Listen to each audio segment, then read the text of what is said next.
Se inscreva no canal do YouTube. A paz do Senhor Jesus, glórias sejam sempre ao nome do soberano Deus, papel e caneta na mão. Estamos iniciando o estudo da 12ª lição da nossa Escola Bíblica Dominical de Adultos, com o tema Vivendo no Espírito. Louvado seja o nome do Senhor. Temos 3 tópicos nessa lição, onde o primeiro vai falar sobre a vida no Espírito. Nós vamos ver nesse primeiro tópico que a nossa vida espiritual, nós só podemos dizer que somos espiritualmente avivados se nós andarmos no Espírito, vivendo de acordo com o que diz a Bíblia Sagrada. Nós vamos ver, inclusive, o que é andar no Espírito ou andar em Espírito. Nós vamos ver no segundo tópico também sobre o confronto entre a carne e o Espírito. Vamos abordar sobre essa guerra do mundo espiritual que o crente trava constantemente e vamos ver, então, que essa é a maior luta da vida do crente. Vamos estudar o terceiro tópico, que fala sobre o avivamento pelo fruto do Espírito. E veremos que o uso dos dons espirituais e o fruto do Espírito na vida do crente são práticas indissociáveis, ou seja, práticas que não se dissociam, que estão intimamente ligadas, que não se desligam. São práticas indissociáveis. Alguém só tem verdadeiramente os dons espirituais se ele tiver também o fruto do Espírito. São práticas intimamente ligadas. Então nós temos essa lição de número 12 sobre o tema Vivendo no Espírito. Estamos estudando com o tema geral Aviva a Tua Obra, um estudo sobre o avivamento à luz da palavra do Senhor. Estamos aprendendo tanto na parte, analisando tanto na parte teórica quanto prática, aquilo que a Bíblia nos ensina concernente ao verdadeiro avivamento espiritual. Nós estamos aprendendo bem isto, estamos aclarando o nosso entendimento sobre o que não é o avivamento verdadeiro. Estamos observando a importância do avivamento. Estamos observando a necessidade do avivamento. Estamos observando as consequências do avivamento nas nossas vidas. Então, uma série de situações, de aprendizados que outrora nós já tínhamos uma certa base, mas que esse estudo veio trazer novos horizontes e alargar a nossa compreensão, o nosso entendimento, aquilo que nós temos a respeito de avivamento e o que envolve essa temática tão importante para a Igreja do Senhor. Anotamos aqui as principais referências que vamos utilizar no nosso estudo, no canal EBD com Eduardo. Inclusive, já peço a sua ajuda, inscreva-se, deixe o like no vídeo, compartilhe o link e que Deus continue te abençoando, continue orando por esse projeto, em nome de Jesus. Nós vemos inicialmente na nossa lição de hoje que o pastor, comentarista da nossa lição, Elinaldo Renovato, ele aborda inicialmente que todos nós que servimos a Deus, todo crente, todo cristão, passa por dificuldade, passa por adversidades, passa por muitas situações diferentes na vida. Situações que desafiam a nossa fé, circunstâncias adversas, uma série de circunstâncias que cada um de nós passamos, para que nós possamos experimentar o avivamento espiritual. Como nós aprendemos lá no início desse trimestre, a crise é uma pré-condição para o avivamento. E Deus permite uma série de situações para que através delas nós possamos buscar e alcançar o avivamento espiritual. E nós vemos que essas situações que acontecem na nossa vida, essas circunstâncias, as adversidades, as crises, os momentos difíceis, eles começam em nossa jornada espiritual desde que nós aceitamos a Cristo, desde a nossa conversão, e prossegue em toda a nossa trajetória, em toda a nossa jornada cristã. Até a nossa morte, até o último momento, nós estamos passando por circunstâncias adversas, por uma série de situações que desafiam a nossa fé. Mas, como nós vemos em Mateus 10, 22, nós temos que perseverar até o fim. Né? Então, nós vemos que as circunstâncias, elas são algo natural na nossa vida. Mas nós temos que permanecer, perseverar, continuar na presença do Senhor, porque os desafios são consequências de uma série de situações decorrentes das tentativas do inimigo de barrar nossa fé. A nossa lição cita, ainda nessa parte introdutória, que o crente precisa conservar-se fiel, vivendo de acordo com a vontade de Deus. Venha os levantes, as dificuldades, em toda a trajetória da nossa vida espiritual, acontece. Mas nós temos que permanecermos fiéis. Procurarmos continuar vivendo de acordo com a palavra do Senhor. E para que isso aconteça, é necessário andar no Espírito. Andar em Espírito. Estar na presença de Deus verdadeiramente. Ter a presença constante do Espírito Santo em nossas vidas. O primeiro tópico fala sobre a vida no Espírito. Primeiro, andando em Espírito. Aqui nós vemos que quando nós olhamos para esse termo andar na Bíblia Sagrada, para esse verbo, o verbo andar, traz o sentido na palavra de Deus, um sentido de viver, de conduzir, um sentido de viver ou conduzir na vida espiritual. Então, o andar em espírito é vivermos ou conduzirmos a nossa vida espiritual.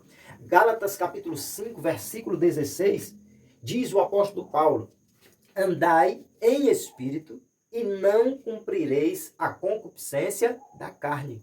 A concupiscência diz respeito ao desejo desenfreado, aquele desejo intenso. E os desejos da carne são justamente fazer aquilo que não agrada a Deus. E a concupiscência é aquela vontade muito forte que a carne tem. Então, essa vontade muito forte que a carne tem de fazer algo que não agrada a Deus é a concupiscência. Então, anote aí, concupiscência, aquele desejo desenfreado, aquele desejo incontrolável, aquele desejo intenso por fazer aquilo que não agrada a Deus. Então, o andar em espírito, com E maiúsculo, andar em espírito, é ter uma vida cristã subordinada à direção do Espírito Santo, pautada nos ditames da santa palavra de Deus. É a definição da nossa lição. Inclusive, só para você compreender melhor esse trecho da nossa lição, esse termo ditames, que não é tão usual, significa princípios, regras. Então o texto está dizendo que andar em espírito é viver subordinado à direção do Espírito Santo, tendo uma vida pautada nos ditames, ou seja, nos princípios ou nas regras da palavra de Deus. Então nós podemos dizer que andar em espírito é viver de acordo na direção do Espírito Santo e de acordo com o que ensina a palavra de Deus. Então, anota para você não esquecer. Então nós vemos que esse andar no Espírito é ter uma vida espiritualmente avivada, na prática. Se alguém anda na direção do Espírito, de acordo à vontade de Deus, é alguém que mostra, através da sua vida cristã, que ele é verdadeiramente avivado. Conforme nós vemos em Romanos capítulo 8, versículo 1, que é o texto que nós vamos citar no segundo tópico, segundo subtópico, que fala sobre por que, é uma interrogação, né? Por que andar em espírito? É que nós vemos que o crente deve andar de acordo com o Espírito Santo para não cumprir os desejos da natureza carnal. Nós vemos que todo ser humano, ele herdou essa natureza. Essa natureza carnal é uma inclinação que o ser humano tem em sua fragilidade de fazer aquilo que não está de acordo à vontade de Deus, que não está de acordo à palavra do Senhor. E ninguém consegue autocontrolar-se para nunca pecar, senão através da ajuda do Espírito Santo. O Espírito Santo ele já começa desde o princípio da nossa fé. Por quê? A Bíblia nos ensina que é o Espírito Santo que nos convence do pecado. Qual é esse pecado? O pecado da incredulidade. É o Espírito Santo que nos ajuda a crer em Jesus como nosso Salvador. Em crer que Deus pode nos restaurar, nos salvar. Portanto, é só com a ajuda do Espírito Santo que a gente pode vencer essa natureza, essa inclinação ao mal, ao pecado, às coisas erradas. Como pode uma pessoa que outrora era toda desregrada, falava palavrões, vivia uma vida totalmente imoral, sem se preocupar com o que falava, com o que fazia, como se vestia, mas agora essa pessoa passou a se vestir diferente, a falar de forma mais prudente, a agir de forma mais sábia. Por quê? Direção do Espírito Santo. É só através do Espírito Santo. É por isso que a Bíblia nos ensina a andarmos em Espírito. Porque só através do Espírito Santo, com o Espírito Santo, que nós podemos vencer essa natureza carnal, essa inclinação ao erro, ao pecado. Por isso Paulo, Romanos 8, versículo 1. Agora, nenhuma condenação há para os que estão em Cristo Jesus. Aí aqui diz, que não andam segundo a carne, mas segundo o Espírito. Ou seja, para aqueles que andam segundo o Espírito, que deixam o Espírito Santo direcionar a sua vida, que dão lugar ao agir do Espírito Santo, para estes não há mais condenação, porque são pessoas que agora estão na direção do Espírito Santo, fazendo a vontade de Deus, de acordo com a palavra do Senhor, e aí eles estão fazendo a vontade de Deus, por isso serão salvos, por isso não tem mais condenação para estes. Então, nós vemos aqui que andando no Espírito, o salvo tem vitória sobre o império do pecado e da morte. É só através do Espírito, é só andando no Espírito. É agir de acordo com a vontade do Espírito Santo. Se deixar ser conduzido pela direção do Santo Espírito de Deus. Para nós fecharmos esse primeiro tópico. Terceiro subtópico fala sobre como andar em Espírito. Ou seja, como nós conseguiremos,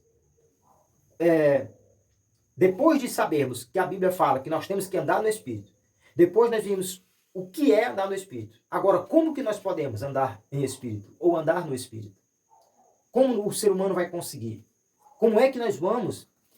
Como é que o crente alcança essa bênção de ser direcionado pelo Espírito Santo de Deus? Nós vemos aqui que essa não é uma tarefa fácil, porque, infelizmente, todos nós temos a inclinação a fazer aquilo que não agrada a Deus. É a inclinação da natureza carnal. O ser humano em si, ele já tende a virar, a ir numa direção contrária àquilo que Deus quer que ele viva. Se nós não vigiarmos, tanto que tem pessoas que passam muitos anos na igreja, aí ele deixa de vigiar por um tempo, daqui a pouco ele está totalmente fora do propósito, do projeto, da caminhada, da direção. Então nós vemos que é uma tarefa muito difícil. E essa inclinação da natureza carnal, ela é inerente a todos os seres humanos. O termo inerente quer dizer característico ou pertencente. Ou seja, essa inclinação da natureza carnal é inerente, ou seja, é característico, é pertencente a todos os seres humanos. Anote isso. A inclinação da natureza carnal é inerente, ou seja, característico, pertencente a todos os seres humanos. Ou seja, ela faz com que nós busquemos aquilo que não agrada a Deus. É isso que a inclinação da carne nos quer fazer. Que ela essa natureza, a nossa natureza é inclinada para isso, para não agradar a Deus, para agir contra aquilo que Deus quer. Aí nós vemos que a lição prossegue dizendo que quando as pessoas aceitam a Cristo como Salvador, tornam-se novas criaturas. É o que Jesus estava mostrando para Nicodemos em João capítulo 3, que ele cita no versículo 3. E Paulo, em 2 Coríntios, 2 capítulo 5, versículo 17, ele diz que agora nós somos nova criatura. As coisas velhas se passaram, eis que tudo se fez novo. Ou seja, nós somos nova criatura. Agora aceitamos a Cristo, passamos a ter uma nova vida, uma nova história, um novo rumo, uma nova situação. Então nós temos que procurar andar de acordo a alguém que teve a vida transformada e começou uma nova jornada, uma nova história, novas atitudes, novos procedimentos, novo jeito de falar, de se expressar, de agir. Aí a nossa lição cita que, entretanto, aqueles que aceitaram a Cristo como Salvador, iniciaram essa nova jornada de vida, precisam cultivar o relacionamento espiritual com Deus. Aí aqui entra o como andar em espírito. É nós alimentarmos diariamente a nossa vida espiritual. Cultivar. É nós procurarmos contribuir todo dia para que essa árvore, que é a nossa vida espiritual, ela possa florescer, ela possa vigorar, ela possa dar bons frutos. Não é só ter uma árvore em um determinado lugar. A árvore existe. Existem milhares de árvores. Mas só vão vigorar, florescer, dar frutos aquelas árvores que são cuidadas, que são regadas, que são cultivadas. Assim é a nossa vida espiritual. Muitos aceitaram a Cristo. Muitos iniciaram a nova jornada de fé. Iniciaram essa vida nova, esse novo viver. Mas não regaram, não cuidaram, não cultivaram. O cuidado, o cultivar, o alimentar, o trabalhar na sua vida espiritual. Nós precisamos ter essa preocupação de cultivar o nosso relacionamento com Deus todos os dias. Então, é preciso 3 passos. Primeiro, é preciso ter o Espírito Santo. A gente tem o Espírito Santo a partir do momento que aceita Jesus como Salvador. É preciso ser guiado pelo Espírito Santo. Nós precisamos permitir que o Espírito Santo seja o guia da nossa vida. Porque tem pessoas que acham que o Espírito Santo só age em movimento, em uma coisa estrondosa. Se tiver alguma coisa anormal, não. O Espírito Santo ele vai trabalhando no dia a dia da nossa vida, da nossa mente. A gente faz uma coisa errada, a gente sente aquele peso na consciência. Aquele peso na consciência, meu Deus, eu fiz isso aqui e eu estou sentindo que Deus não se agradou. E a gente fica, aquela preocupação, é o Espírito Santo trabalhando em nossas mentes. É o Espírito Santo dizendo isso aí não deveria ter sido feito. Não era para ser dessa forma. Não era para ter falado isso. Não era para ter ido naquele lugar. Não era para ter tratado aquela pessoa daquele jeito. Não era para você... Isso é a ação do Espírito Santo. Então nós temos que deixar o Espírito Santo nos guiar. O Espírito Santo nos direciona e a gente procura fazer aquilo que o Espírito Santo está direcionando. Então nós precisamos ter o Espírito Santo, ser guiado pelo Espírito Santo, e aí vem o terceiro aspecto, ser cheio do Santo Espírito de Deus. Ter o Espírito Santo, ser guiado pelo Espírito Santo e ser cheio do Santo Espírito. Só assim nós podemos andar em Espírito. Então nós podemos dizer que nós precisamos andar na direção do Espírito Santo, de acordo com a vontade do Espírito Santo, para que nós possamos, de fato, ter uma vida no Espírito, e isso será a prova de que nós somos verdadeiramente avivados. Segundo tópico da nossa lição, o confronto entre a carne e o espírito. Nós temos aqui 2 subtópicos. Primeiro subtópico, carne versus espírito. Segundo subtópico, as obras da carne. Nós vemos nesse primeiro subtópico que na nossa vida espiritual, a maior luta que o crente salvo enfrenta é da carne contra o espírito. A natureza carnal, ela é alimentada pela concupiscência da carne. A nossa natureza carnal ela é alimentada pelo desejo desenfreado de fazer aquilo que não está de acordo com a palavra de Deus. A natureza carnal ela é alimentada pelo desejo de pecar, pelo desejo de transgredir a lei de Deus, a lei divina. Nós vemos que o apóstolo João escreveu em 1 João, capítulo 2, versículos 15 e 16. Está na nossa lição.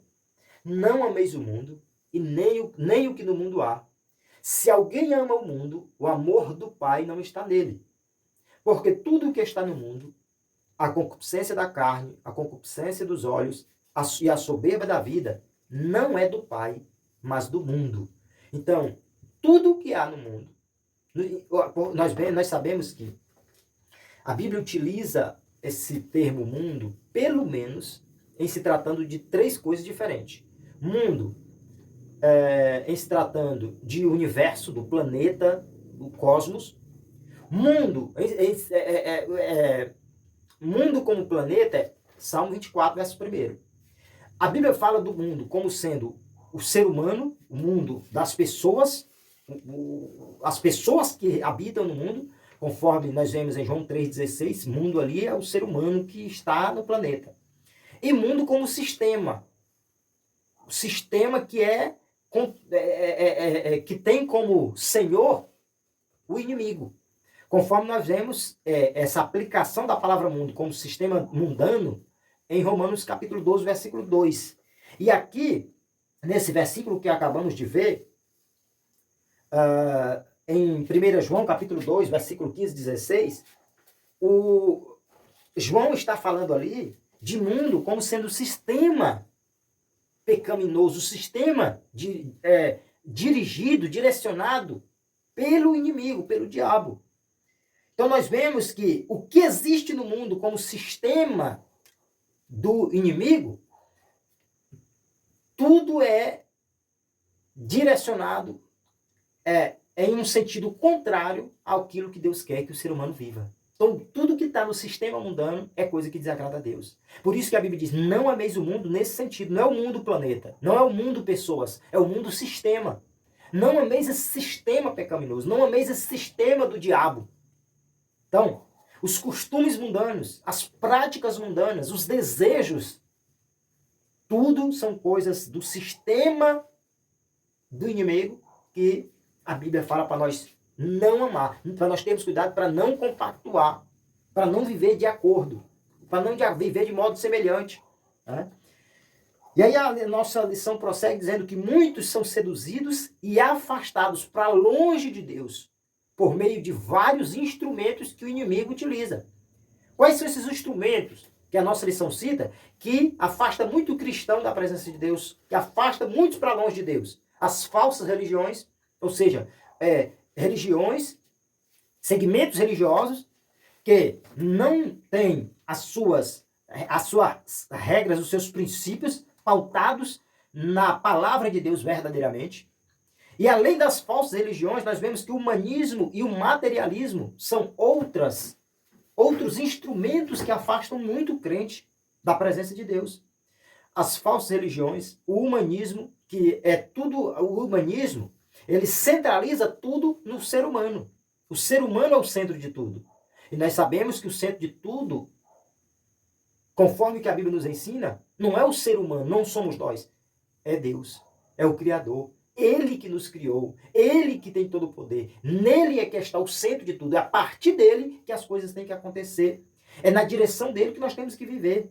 Além das falsas religiões e do humanismo, o materialismo é outro instrumento que afasta muita gente de Deus. Por quê?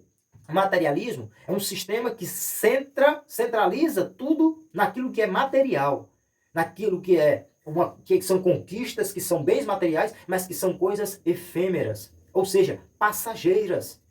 São coisas terrenas, essas coisas materiais, que são conquistas, que trazem ali uma alegria temporária, mas que não deve ser o centro da nossa vida. O centro da nossa vida está em Deus. O resultado das pessoas que se deixam ser enganadas pelas falsas religiões, pelo humanismo e pelo materialismo, o resultado é que elas se esquecem de Deus e vivem agradando ao diabo e à própria natureza carnal. Segundo subtópico para nós fecharmos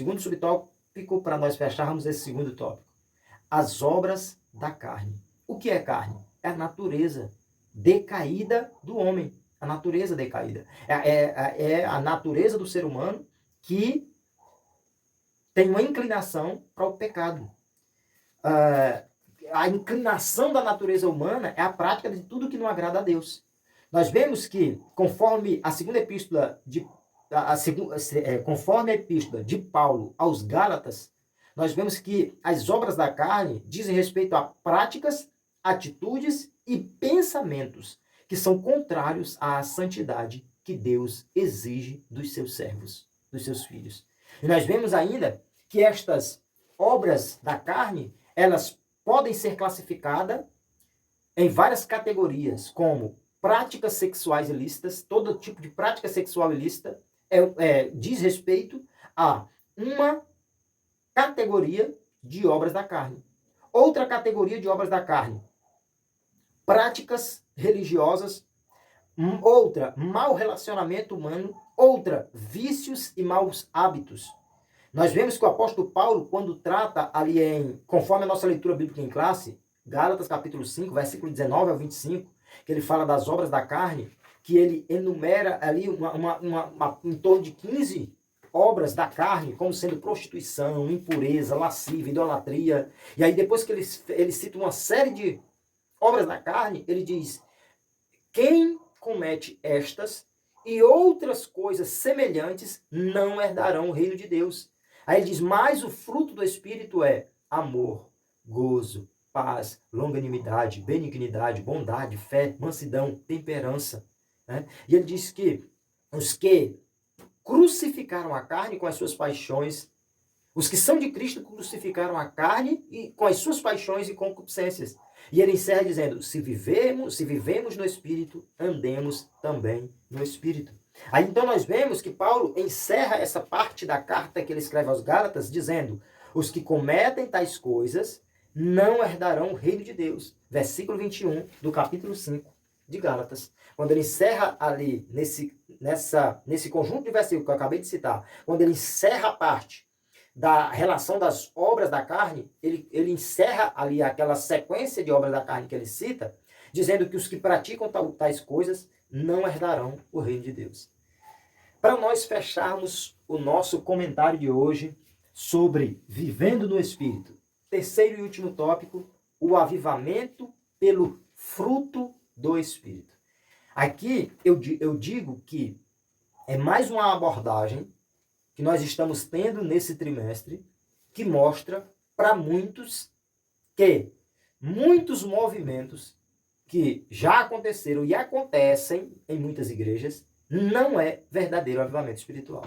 Nós vamos ver, nós vemos que esse tópico aqui, ele nos ajuda a alargar o nosso horizonte, o nosso entendimento concernente a isso, ainda mais. Nós vemos aqui, esse tópico tem 3 tópicos, 3 subtópicos. O primeiro, o fruto do Espírito. E aqui nós vemos que os dons espirituais e o fruto do Espírito são características que são indispensáveis, importantíssimas para a vida e para o caráter do cristão. Então, para a nossa vida e para o nosso caráter como servo de Deus, é indispensável que nós tenhamos os dons espirituais, mas é indispensável que seja visto em nossas vidas também o fruto do Espírito. Então nós vemos que o uso dos dons espirituais, sem a prática do fruto do Espírito, pode ser apenas uma demonstração de egoísmo e exibicionismo. Então nós vemos que, para uma vida cristã verdadeiramente avivada, não existe ter dons espirituais e não ter o fruto do Espírito Santo. São duas coisas que estão intimamente ligadas. Se alguém tem dons espirituais, se alguém tem dons e não tem o fruto, essa pessoa não é uma pessoa verdadeiramente avivada. Essa pessoa não está usando essas habilidades de fato na direção de Deus. É isso que nós vemos aqui nesse tópico. A lição prossegue dizendo: um cristão não pode dar bom testemunho sem a unidade do fruto do Espírito. Nós vemos que quando Paulo cita ali em Gálatas capítulo 5, ele fala sobre o fruto do Espírito, que ele fala que o fruto do Espírito é amor, gozo, paz, longanimidade, benignidade, bondade, fé, mansidão e temperança. nós vemos que Paulo não fala ali dos frutos do Espírito. Ele está falando do fruto do Espírito. Ele cita 9 características, não 9 frutos, mas 9 características de um fruto. Nós podemos ilustrar isso que Paulo está dizendo pensando numa laranja, que ela tem vários gomos, várias partes, mas o fruto é um só. Só tem um fruto. E esse fruto tem várias partes.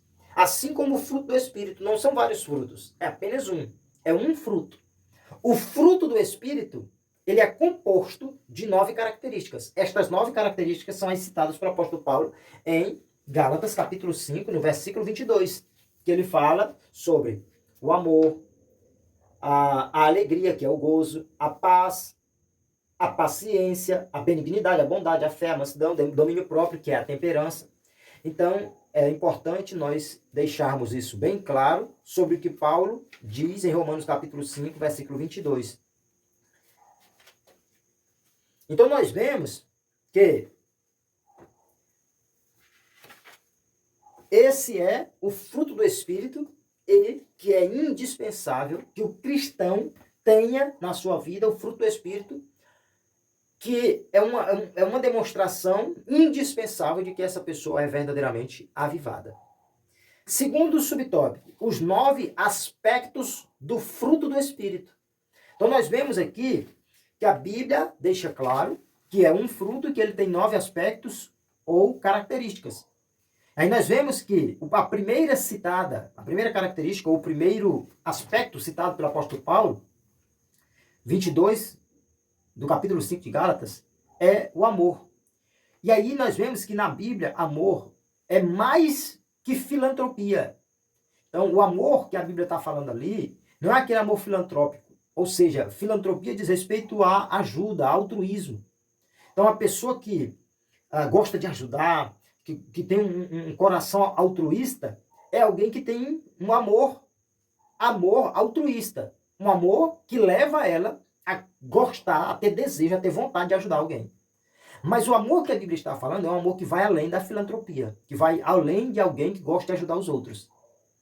O amor que a Bíblia fala como característica ou aspecto do fruto do Espírito diz respeito a um amor que é sinônimo do amor ágape.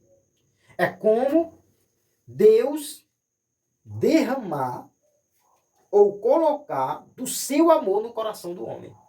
O amor filantrópico, uma pessoa comum pode ter. O amor semelhante ao amor de Deus, só o cristão pode ter. Essa é a diferença prática. Além do amor, outro aspecto do fruto é o gozo, que é a alegria que o Espírito Santo produz na vida do crente.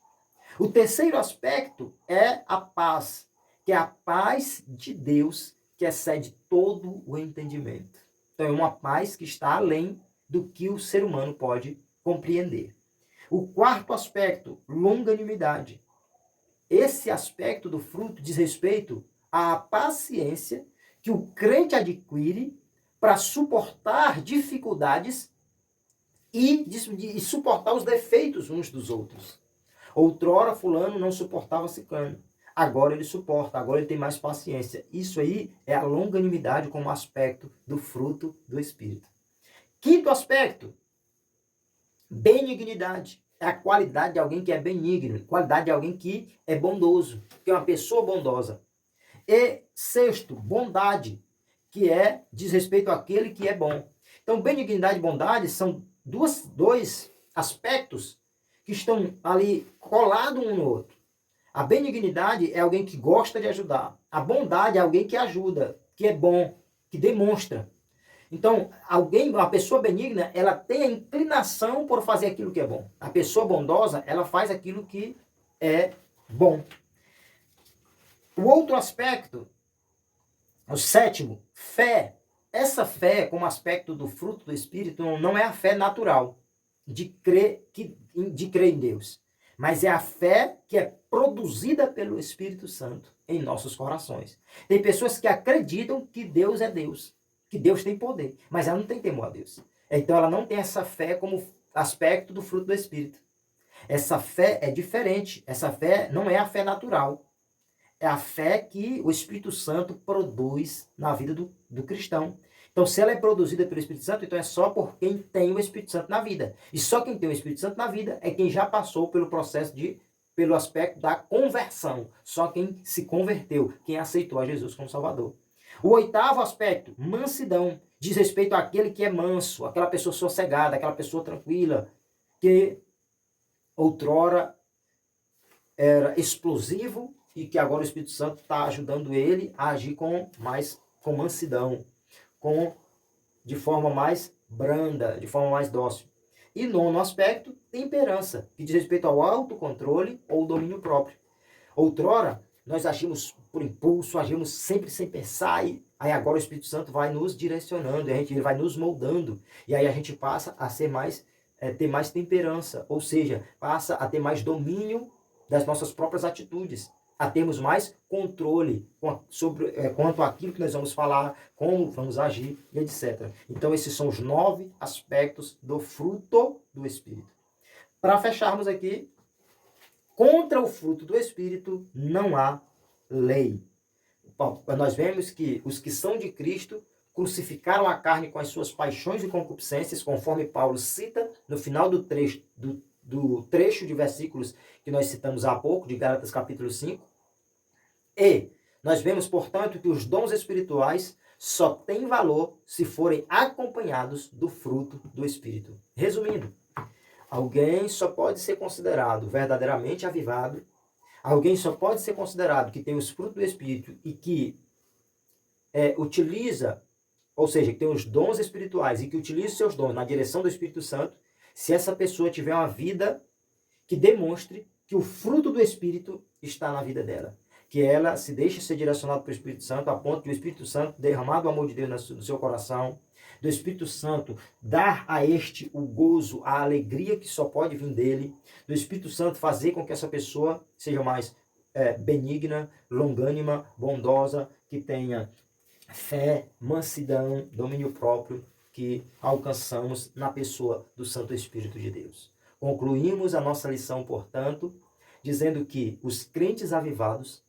são agraciados, recebem benefícios com grandes bênçãos que Deus proporciona, porque estes andam em espírito. Por isso, o apóstolo Paulo cita Efésios 1, verso 3. Bendito o Deus e Pai de nosso Senhor Jesus Cristo, o qual nos abençoou com toda sorte de bênçãos espirituais nos lugares celestiais em Cristo. Deus continue abençoando a tua vida. Breve, daqui a alguns dias, querendo Deus, estudaremos a última lição, lição 13. Aviva, ó Senhor, a tua obra. Inscreva-se, deixe o teu like, deixe o teu comentário, ajude-nos nessa missão. Se você deixar um like e deixar um comentário, o vídeo alcança mais pessoas. Porque o algoritmo do YouTube entende que você gostou daquele conteúdo e vai disponibilizar este conteúdo para mais pessoas. Portanto, eu peço a tua ajuda também e principalmente orando por nós. Ore por esse projeto. EBD com Eduardo. Que o nome do Senhor continue sendo glorificado, que nós continuemos aprendendo na escola dominical. Deus te abençoe e recompense a cada um que tem nos ladeado nesse projeto. A paz do Senhor Jesus.